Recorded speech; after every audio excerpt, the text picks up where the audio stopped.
ഓർശ്ലേമിൻ പുത്രിമാരേ, നിങ്ങളിന്നെയോർത്തെന്തിനേവം കരയുന്നു? നിങ്ങളെയും സുതരെയും ഓർത്തോർത്തു കേണുകൊള്ളുവിൻ.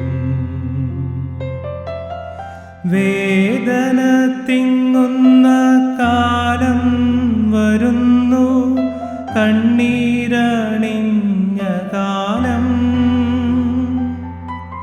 മലകളെ ഞങ്ങളെ മൂടുവിൻ, വേഗമേ താരവം കേൾക്കുമെന്നും. കരൾ നൊന്തു കരയുന്ന നാരീഗണത്തിനു നാഥൻ സമാശ്വാസമേകി. എട്ടാം സ്ഥലം. ഈശോമിശിഹ ഓർസ്ലേം നഗരിലെ സ്ത്രീകളെ ആശ്വസിപ്പിക്കുന്നു. ഈശോമിശിഹായെ, ഞങ്ങൾ അങ്ങയെ കുമ്പിട്ട് ആരാധിക്കുന്നു. എന്തുകൊണ്ടെന്നാൽ വിശുദ്ധ പുരുഷനാൽ അങ്ങ് ലോകത്തെ വീണ്ടും രക്ഷിച്ചു. ഓർസ്ലേത്തിന്റെ തെരുവുകൾ ശബ്ദയമാനമായി. പതിവില്ലാത്ത ബഹളം കേട്ട് സ്ത്രീജനങ്ങൾ വഴിയിലേക്ക് വരുന്നു. അവർക്ക് സുപരിചിതനായ ഈശോ കൊലക്കളത്തിലേക്ക് നയിക്കപ്പെടുന്നു. അവിടുത്തെ പേരിൽ അവർക്ക് അനുകമ്പ തോന്നി. ഓശാന ഞായറാഴ്ചത്തെ ഘോഷയാത്ര അവരുടെ ഓർമ്മയിൽ വന്നു. സൈത്തിൻ കൊമ്പുകളും ജയ്വിളികളും. അവർ കണ്ണുനീർ വാർത്ത് കരഞ്ഞു. അവരുടെ സഹതാപ പ്രകടനം അവിടുത്തെ ആശ്വസിപ്പിച്ചു. അവിടുന്ന് അവരോട് പറയുന്നു, നിങ്ങളെയും നിങ്ങളുടെ കുഞ്ഞുങ്ങളെയും ഓർത്ത് കരയുവിൻ.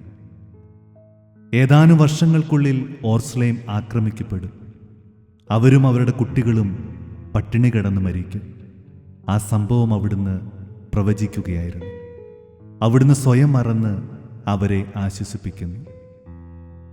എളിയവരുടെ സങ്കേതമായ കർത്താവേ, ഞെരുക്കത്തിൻ്റെ കാലത്ത് ഞങ്ങളെ ആശ്വസിപ്പിക്കുന്ന ദൈവമേ, അങ്ങേ ദാരുണമായ പീഡകളോർത്ത് ഞങ്ങൾ ദുഃഖിക്കുന്നു. അവയ്ക്ക് കാരണമായ ഞങ്ങളുടെ പാപങ്ങളോർത്ത് കരയുവാനും ഭാവിയിൽ പരിശുദ്ധരായി ജീവിക്കുവാനും ഞങ്ങളെ അനുഗ്രഹിക്കണമേ. സ്വർഗസ്ഥനായ ഞങ്ങളുടെ പിതാവേ, അങ്ങയുടെ നാമം പൂജിതമാകണമേ. അങ്ങയുടെ രാജ്യം വരണമേ. അങ്ങയുടെ തിരുമനസ് സ്വർഗത്തിലെ പോലെ ഭൂമിയിലുമാകണമേ. അന്നന്ന് വേണ്ട ആഹാരം ഇന്ന് ഞങ്ങൾക്ക് തരണമേ. ഞങ്ങളോട് തെറ്റ് ചെയ്യുന്നവരോട് ഞങ്ങൾ ക്ഷമിക്കുന്നത് പോലെ ഞങ്ങളുടെ തെറ്റുകൾ ഞങ്ങളോടും ക്ഷമിക്കണമേ. ഞങ്ങളെ പ്രലോഭനത്തിൽ ഉൾപ്പെടുത്തരുതേ, തിന്മയിൽ നിന്ന് ഞങ്ങളെ രക്ഷിക്കണമേ. നന്മ നിറഞ്ഞ മറിയമേ, സ്വസ്തി, കർത്താവ് അങ്ങയോടുകൂടെ സ്ത്രീകൾ അങ്ങ് അനുഗ്രഹിക്കപ്പെട്ടവളാകുന്നു. അങ്ങയുടെ ഉദരത്തിൻ ഫലമായി ഈശോ അനുഗ്രഹിക്കപ്പെട്ടവനാകുന്നു. പരിശുദ്ധ മറിയമേ, തമ്പുരാന്റെ അമ്മേ, പാപികളായ ഞങ്ങൾക്ക് വേണ്ടി ഇപ്പോഴും ഞങ്ങളുടെ മരണസമയത്തും തമ്പുരാനോട് അപേക്ഷിക്കണമേ. കർത്താവെ അനുഗ്രഹിക്കണമേ. പരിശുദ്ധ ദൈവമാതാവേ, ക്രൂശിതനായ കർത്താവിന്റെ തിരുമുറിവുകൾ എന്റെ ഹൃദയത്തിൽ പതിപ്പിച്ചുറപ്പിക്കണമേ.